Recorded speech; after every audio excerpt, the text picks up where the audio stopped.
A demonstration likely to be taken over by enemies of the nation to cause destruction. It is only proper to support government to consolidate on meeting the expectations of the people. But the problem is that when you took over the mantle of the election, you started playing fire on the 25th. They will not level will embark on protest. Rather, if they are embarking on something, they will embark on something to commend you as the governor of the state. Governor Hyacinth Andia again emphasizes the need for the people to strengthen their support for his administration and that of President Bola Tinubu's federal government in the drive to reposition Benue State into Nigeria. He cites the already volatile nature of the country at the moment due to insecurity as the more reason why the people must not embark on the planned protest. You have a feel that something is not right by your own prescription or by your organizational tenets and hopes. But the moment it departs from peaceful to anarchy, to destruction, to killings, and to all that, then it's gone way out of the prescriptions of the law. As part of ways to remain close and accessible to the people, the governor proposes town hall meetings to allow them present concerns at intervals. Emmanuel Akula, Benue Television News, Makudi. Welcome back. If you are just joining us, this is You Time on Benue Television, and we are discussing the nationwide protest. We just watched a report about the governor appealing to the nation and also to citizens of Benue State to not take part in the protest, which is supposed to commence today as planned. And he has advised that people should strengthen the administration and work together to make sure that the country becomes better instead of going on a protest.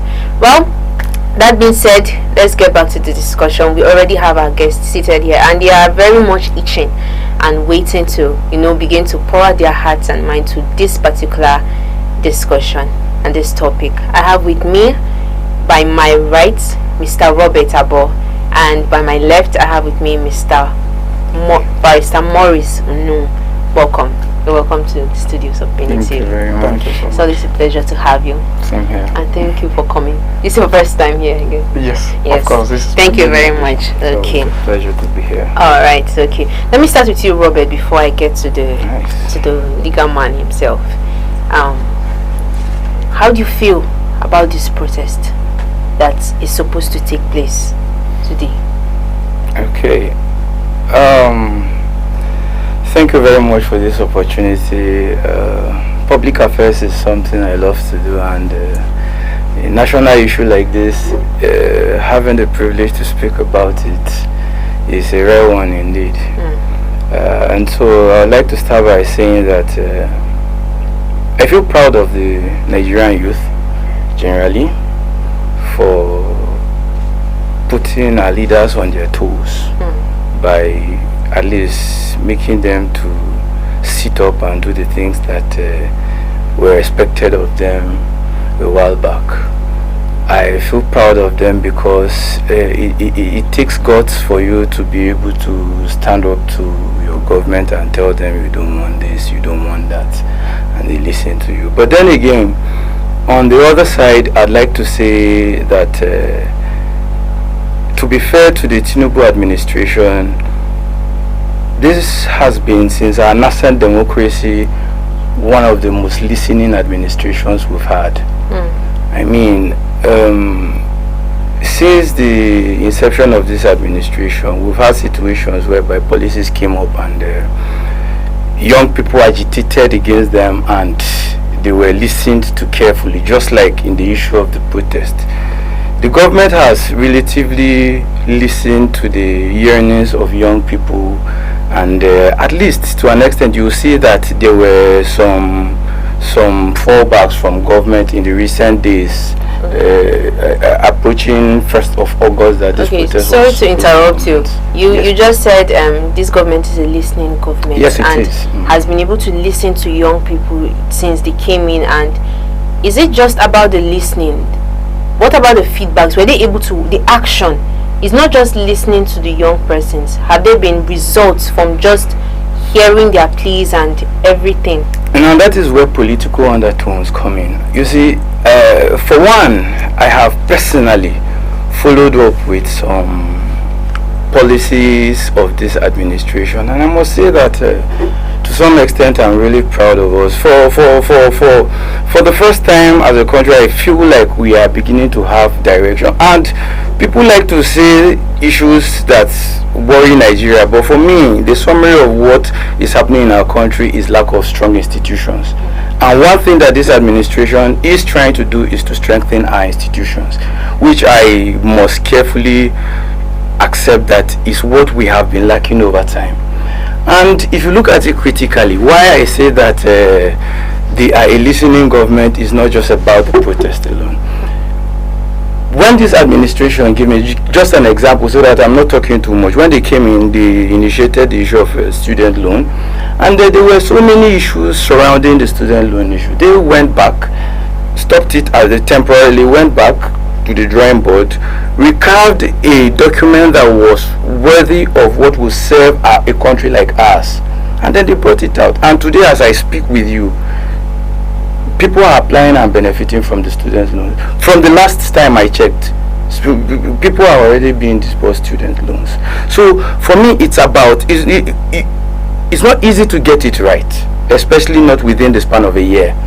But when you're showing concerns that you want to listen to what these people have to say, it's good enough for me.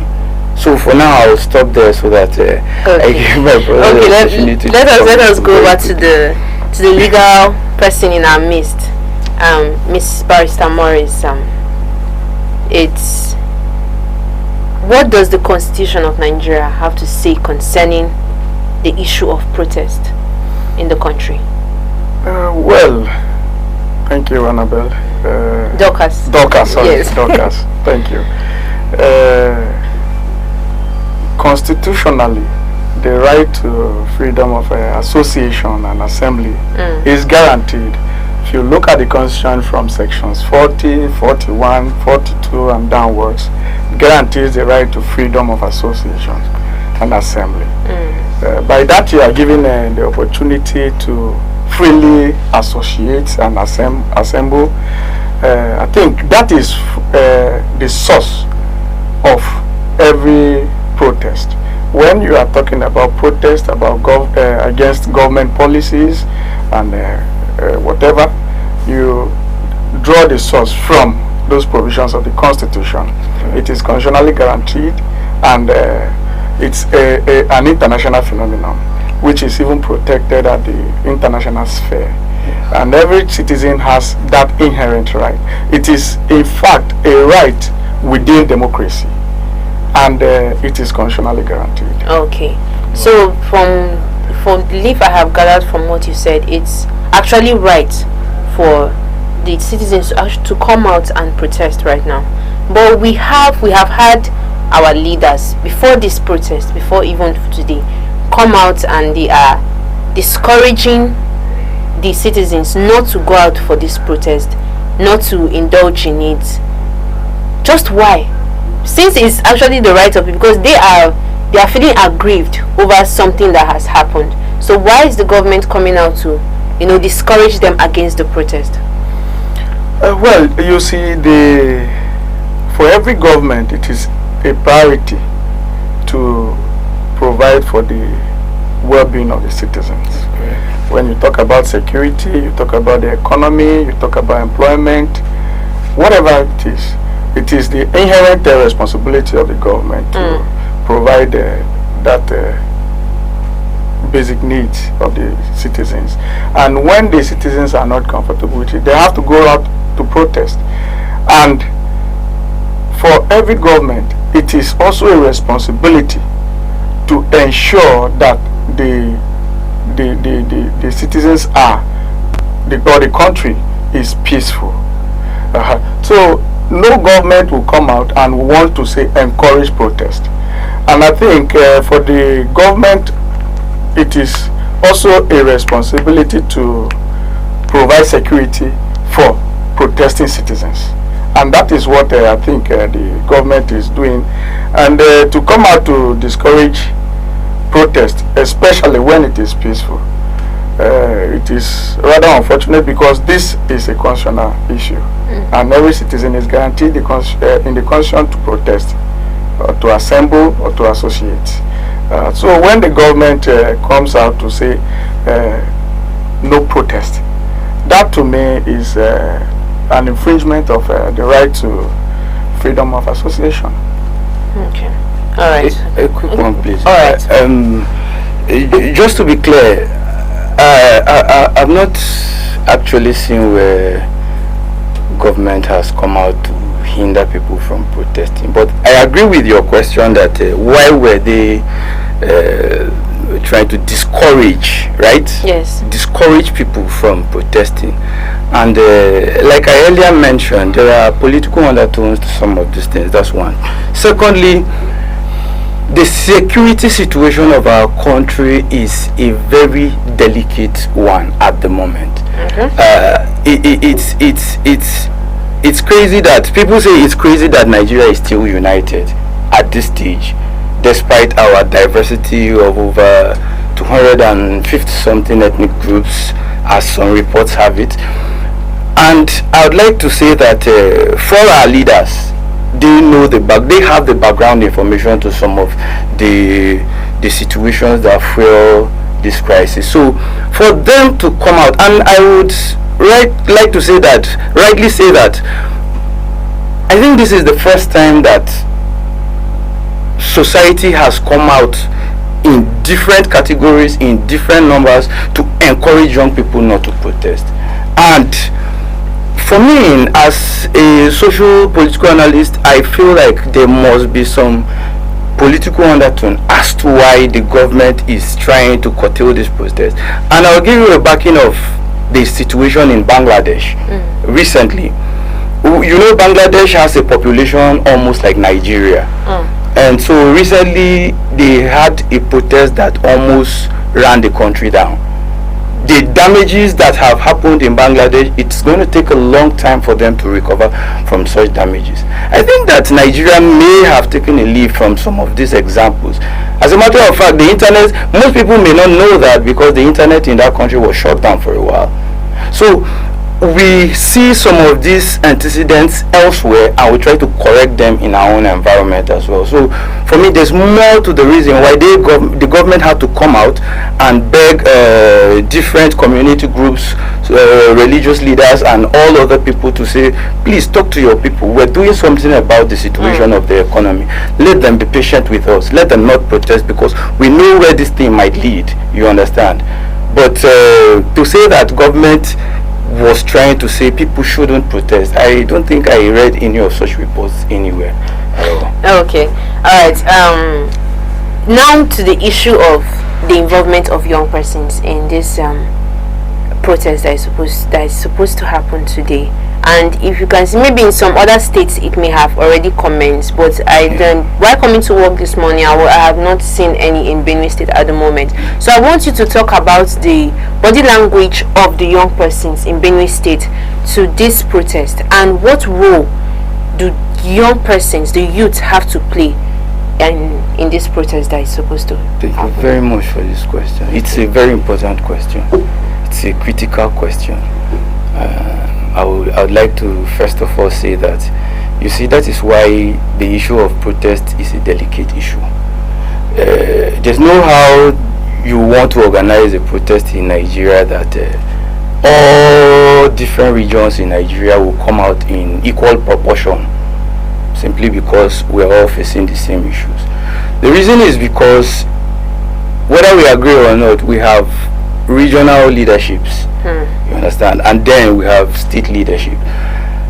You will agree with me that here in Benue State we have a leadership in place that we call it the governor of the masses, right? Yes. You will have a leader in place that young people totally agree with. Therefore, it is even going to be very difficult right now, even if you were an opposition party, to come and infiltrate a young Benue person now to go and protest against a government that is favoring them. You get my point. So even if there is going to be some different level of political undertone that will play in Benue State, it's going to be difficult. The people are with the governor. They like what he's doing. And there are examples out there. I mean, in less than a year, the governor has signed the Benue Youth Commission. Now that brings me to your second part of your question. Yes, before you go on, you just said the people are with the governor at this moment. Yes, that is true. I would love to agree with you on that. But looking at the issue on ground, where this protest is to end bad governance. Thank you. And it has to do with the issue of the hiking price of things, fuel, and the economic hardship. This is something that is not just on a state level. Thank you very much. It's federal, the whole nation. Thank you very much. So you're saying it's because we at Benue State, we are alright. We seem like we are alright at this moment. Then there's no need for us to go out and protest because we're not really that active. It seems like we're not really affected. No, that's not the point. We're really affected, but now the issue you explained came with its own perks. For example, our monthly budgetary allocation as a state would have increased. Now, what does that imply to the state? It means that the little advantages, the little support, just like, for example, I'll give you a simple example of fertilizers. In Benue today, at least the government has tried to a large extent to ensure that farmers are getting fertilizers, to at least support them in their farm inputs. That's just one example. Now, what this commensurate advantage means is that if you were receiving, let's say, 2 billion, today you are receiving 5 to 6 billion naira. It aids you to now take care of the welfare of your people as well, in one way or the other. But that is not the most important thing. The most important thing in this situation is having a responsive government. Are you talking to your government? Yes. Is he showing signs that he's listening to you? Yes. So you begin to weigh between the challenges he as a government is facing. I'll tell you the truth. Most young people are agitating about this protest because they have not cared to they've looked at the negative, the hunger side. That's correct. But they've not looked at the things that the government has been putting in place to ensure that what they are doing is not short term, is not middle term, but a long term situation that takes Nigeria out of a third world country to a first world country. And it takes time. And that is why I feel the government has been telling young people, please be patient. We are doing something. So it's about responsiveness, first of all. It's about having a responsive government that is listening to you, that is showing signs that they want to do what you are telling them to do. Even if it is not there yet, we are trying. We will do it. Give us some time. That is the basic idea now. Now, quickly, let me answer your second part of that question before it quickly fades off my mind. You asked a question pertaining to what young people can do. I think I'll speak categorically around Benue State, and then if it's something that can be replicated elsewhere. Here in Benue State, we have a very beautiful structure, and the governor came, he transformed the Ministry of Youth to Youth and Creativity. Yeah. You understand? That is one. Secondly, I also mentioned something about the Benue Youth Commission. In fact, that is one advantage that young people now have, but I would have felt that if we have agitations, this would have been our agitations to ensure that institutions like this are standing so that we can leverage the opportunity of the African Youth Charter through what we call the Strategic Technical Committee for Youth, Culture and Sports under the African Union. I think there are so many advantages that we can benefit from some of these things. But first of all, do we have an organized youth structure that can make demands for some of these things? Not yet. But I'll still tell you, Nigeria has ratified the African Youth Charter, which means that as a country, we have liberty to form associations, youth groups, which is what we have today. And I'll give you a couple of examples. There's what we call the National Youth Council of Nigeria. There's what we call the Nigerian Youth Organization. Here in Benue, we have, let's do with students, Nubes, we have Mutuk, we have Mutak, we have association, Benue Youth Association, so many of them. But Is there an organized structure for these things? There's none, first of all. Now, do we even have a database to show that we have an embodied youth group that can be monitored, that can be worked with as a team? I think this should be our focus. We need to go back to the drawing board as young people and ensure that we are, first of all, our house is organized. You understand? Then we can be able to make demands. And I will buttress this so that somebody else who is listening to me and probably does not understand where I'm coming from will hear me very well. We have in northern Nigeria, we have what we call the Northern Governors Forum. It covers 19 states. We have Ariwa Youth Group, we have Northern Youth Forum. I want to categorically tell you that I've never seen a thief young person in any of those youth groups. Yet they categorize us as part of the 19 of the youth. Who's representing us there? But anything they say binds on us. Anything Ariwa says is Northern Youth. Yeah. Anything Northern Youth Group, it binds on us. But are we even represented in these discourses? Not at all.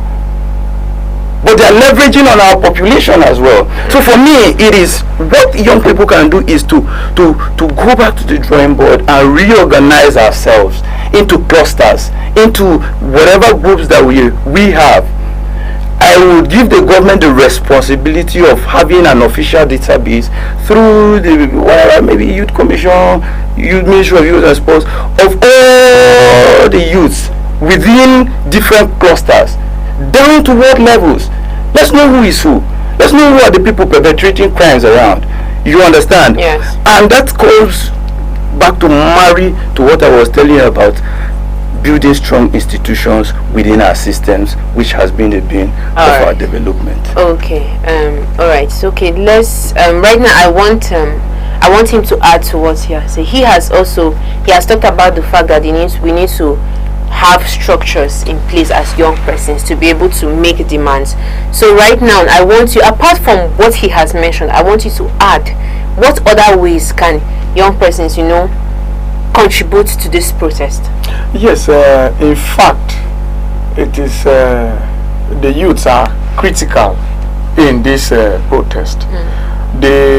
We can see a lot of example, particularly the NSAS protest, which was largely a youth-based movement. That's correct. And generally the youths are leaders of tomorrow. They are the watchdogs of our economy or our nation.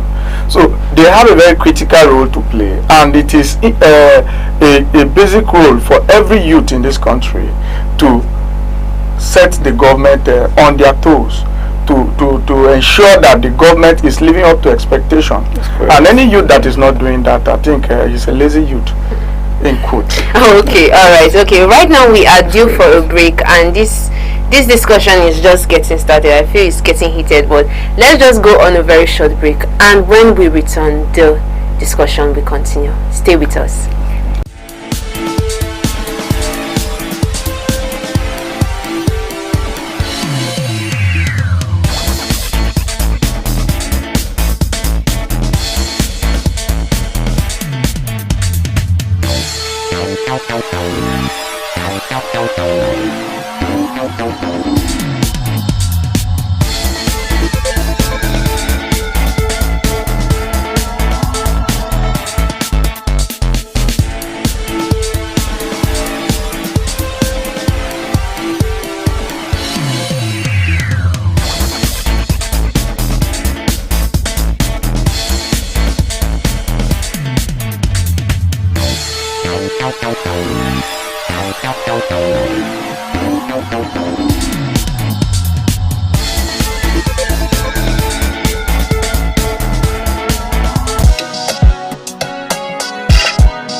This is still your time on Benue Television. My name is Dorcas Chia. We are still discussing the nationwide protest, and joining us now is another young person.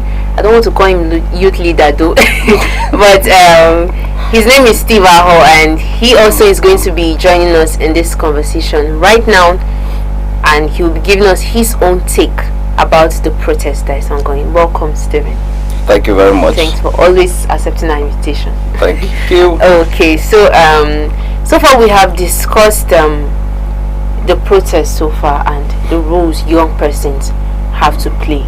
So still on the issue, I want you to give us your own take. He has mentioned the issue of having a structure, organizing our house. I want you also to give us your own pointer, the role young persons have to play when it comes to this protest. Okay, first of all, I want to thank you especially for the opportunity to be on the program again. I don't take it lightly anytime there is an opportunity to talk and engage with my fellow young people. I think first of all, I want to say I'm very happy with what is happening in the country. I'm very happy with what is happening in the country. I'm happy because society is always evolving. And if society is evolving, it's also expected that those who are the citizens, those who own the society, should also be at the forefront of shaping society into what they want. Having said that, I'm happy today because Benue youths, Nigerian youths, are coming out once again to say this is what we want. We want a better deal. You're doing well, but we want better. Good. You know.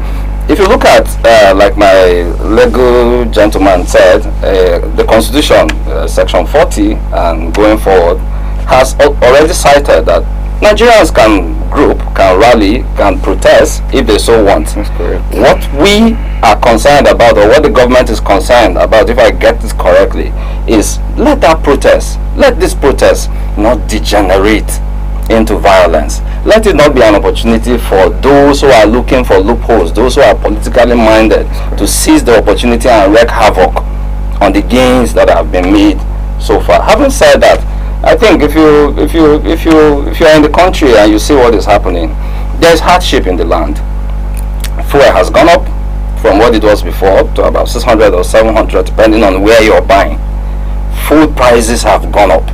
You know, education, the cost of education has gone up a notch since this government came into place. And of course, everything is moving forward. Education is not cheap. So I'm not saying people should be educated for free. You know, the government has responded by offering loans, student loans. If you ask me, it is good to give options. But is that the only thing you can do? Can we come up with grants too? You know, we're talking about corruption. People are complaining about the cost of governance and all that. The other day you heard about 150 billion naira being earmarked for a new presidential jet. You hear about 13.5 billion naira for renovation of the presidential quarters or house. You hear about another 7.3 billion for what is that for? Okay, I think I will get to remember with time. But when you begin to hear these figures, in a country where people are struggling to survive, we are in Benue, and you know, between me and you know, with 1,000 naira, you know how many tubers of yam you can buy before now. Now with 1,000 naira, you're struggling to get one tuber of yam. That is not even enough. Before now, with my 500 naira, I'm moving to the next mama put there, and I'm done. If I'm not looking for status, I move there and I get myself filled up. You know, today you can't even you can't go with 500 and get something to eat. So, you know what that means is that the cost of living, the cost of livelihood is getting higher and higher. And what is really happening? The good thing is this protest is not local to Benue. Yes. It is a nationwide protest. If you look at the demands at the center, they are directing it to the federal government. In the state here, if you ask me, the governor is doing amazingly well. Even the man on the street will tell you that the governor is doing amazingly well. In the wake of this protest, he has also reached out, called groups together, held meetings and all of that. And Benue youths, depending on the Benue youth that is talking, Benue youths, some groups of Benue youths are saying we will not protest. Our governor is doing well, we will not protest. Good. What is happening in Lagos State? What is happening in Borno State? What is happening in Kaduna State? Are the governors there engaging with young people to talk to? If you look at the scope of this protest, it is national. And to that extent, I feel we should talk. We have a better deal. Let's ask for more. We are modeling society. We are trying to build something well. And I think when you spoke, you were saying in other places people are grouping. Arewa Consultative Forum, you're having many national youth movements or national movements.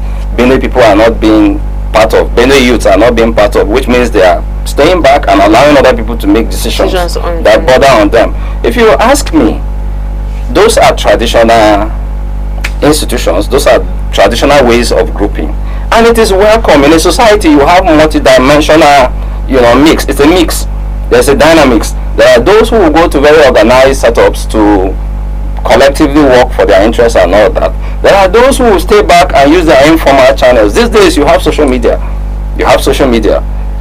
Before we heard about this protest, it was all over. We didn't even know where it started. We don't know where it's gone. We're talking about a society now that is ruled by, you heard about crypto, we know about crypto. It is decentralized. You can't hold one person. We're talking about the system. The world is moving towards people operating, not having one government, one central control. If you look at this protest, if you come to Benue, you ask, who are the people leading the protest?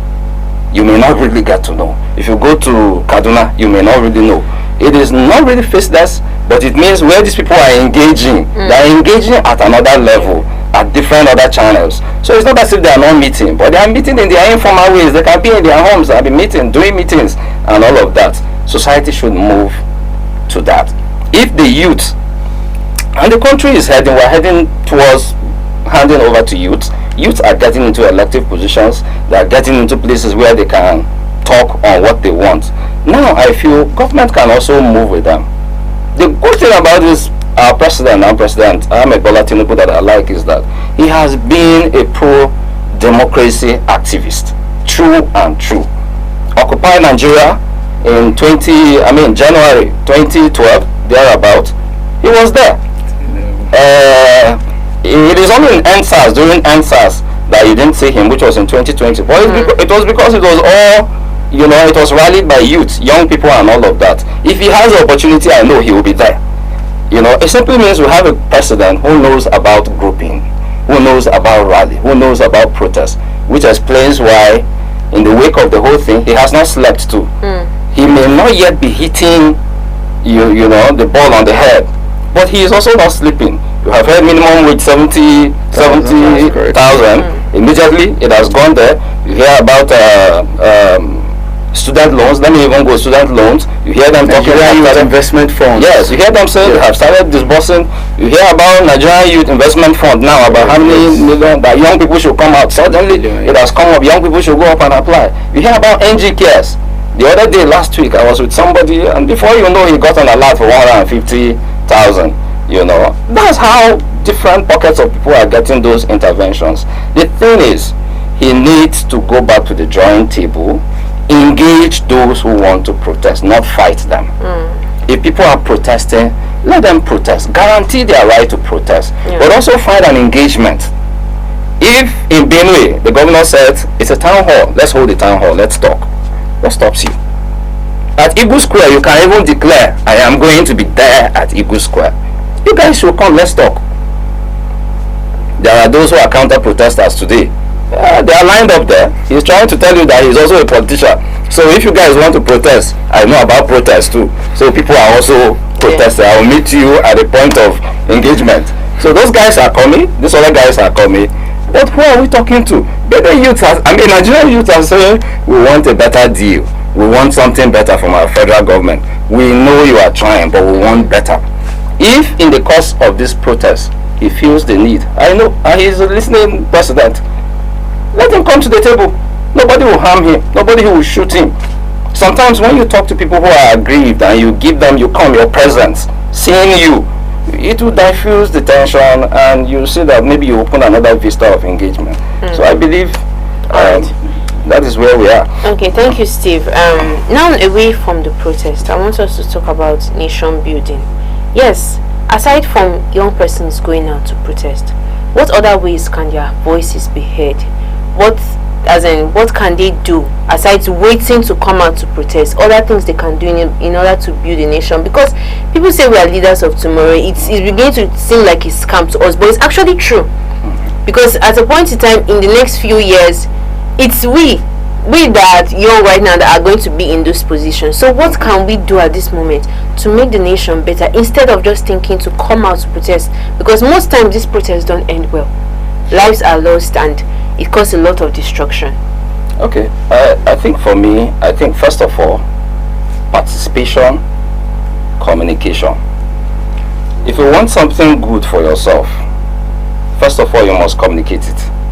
You know, so let's become more active. Let young people become more active. Talk, communicate, and that is what is happening now. You know, if you're giving me a deal that I don't like, how do I respond? If you're the one with the power and I don't yet have power, first of all, you communicate. Then as you're communicating, you're also gathering opinion, you're mobilizing people of like ideas and telling yourselves, we need to get into positions that we can effect the change that we want. Local government elections are coming up in Benue. They're talking about elections. More young people should come up. We don't want what we are getting. Come up. Get into position. Public opinion is good. You mold public opinion, you set agenda, you talk until it becomes the agenda, which is what is happening. People are beginning to know now that there's hardship in the land. People were knowing quietly in their homes, they were suffering, they were not really, but they have taken a step forward. See, you don't do. Know that this is what is happening, just in case you are not knowing. So I believe young people are on the right track. As long as it doesn't degenerate to violence, it is good. Okay, I see you're itching to say something.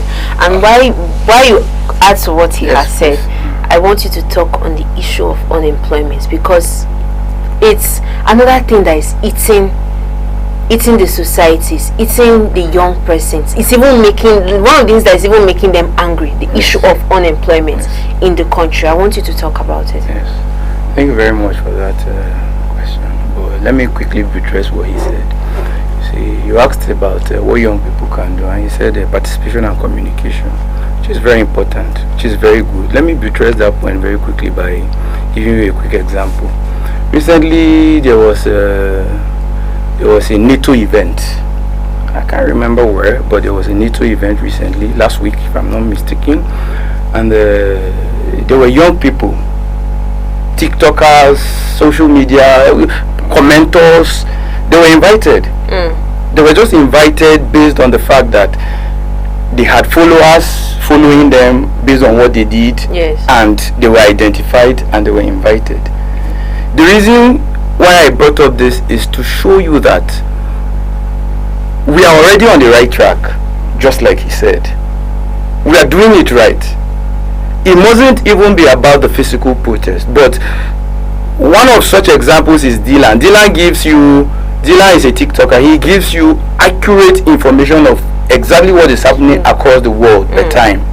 So he was invited. Even at the event, he was told to do a video of the event and tell the world what he has seen around there. So for you to be identified out of nothing, it means you are already doing something right. So we can continue in these different areas that we're doing. Social media, like we both mentioned, rather we all mentioned, is also a platform that we can agitate. Somebody can be out there just snapping the most dangerous potholes in Benue State, for example. You are doing something, you are making so much impact more than you know.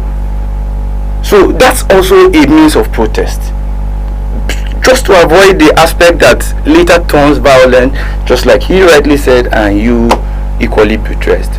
Now, on the issue of unemployment, that issue is an issue that because that's one of the main issues, because we have a lot of young persons out on the streets there. They with good grades. I want to agree with you, and I want to agree with you. And yes, we still clamor for entrepreneurship and everything, but you can't lie. These two things go hand in hand. Now, this is where the problem lies. We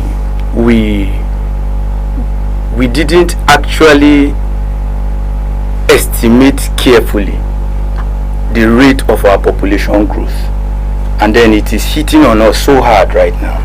We have young people in different areas that are qualified for different jobs, but where are the jobs? So when you find yourself in a situation like this, how do you solve this problem? This is where value reorientation comes in for me. You go back to hunt talents. You go back to hunt potentials of these young people, knowing fully well that no matter the number of jobs you create, they may not be enough. Look at the music industry in our community, for example. We can raise so many millionaires from there who don't have to go to the office 6 to 5 every day. Employment is not about 9 to 5 p.m. every day. Employment is about economic freedom for me. So we can get musicians who are getting economic freedom. We can even get farmers. The African Continental Free Trade incidentally has even opened opportunities, beautiful opportunities that we can tap into. For example, look at our local farmers here. Do you know we can export them and they will be well paid? Look, the ones that carry hoe and turn like this and turn like this, we can export them to take that culture of agriculture to another part of Africa, where they will be well paid and gain good economic freedom. So it is time for us to begin to tap into the advantages that abound within us to solve the issue of unemployment.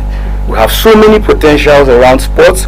We have so many potentials about creativity, under creativity. We have so many potentials in different areas. And then lastly, we must begin to critically harness our resources as well. Agriculture is one area, but when we talk about agriculture, people want to sound sophisticated. It's not about sophistication. As I am sitting here with you in a small environment, I can grow 100 farmers so easily, very small. It's not magic, you understand. We need to begin to have the people with the right know-how in areas of decision making. Let them think outside the box. It's not about government this, government that. Think outside the box. Let's create something. We talk about food basket, we talk about that. The simplest innovation in agriculture, for example, we've not adopted it. Irrigation. That's the easiest technology in we've not even adopted it to start doing at our very niche. So how can we even have microclimates?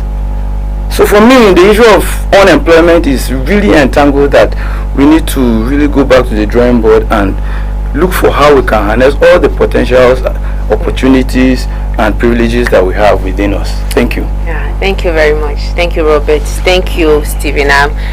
Sadly, our time is already up and we have to move. I wish there was more time.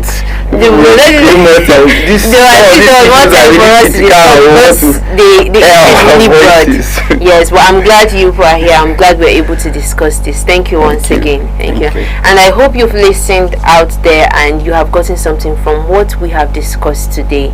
So as we go there, let's try to stay safe and let us look for ways in which we could better ourselves and make this nation and our state better.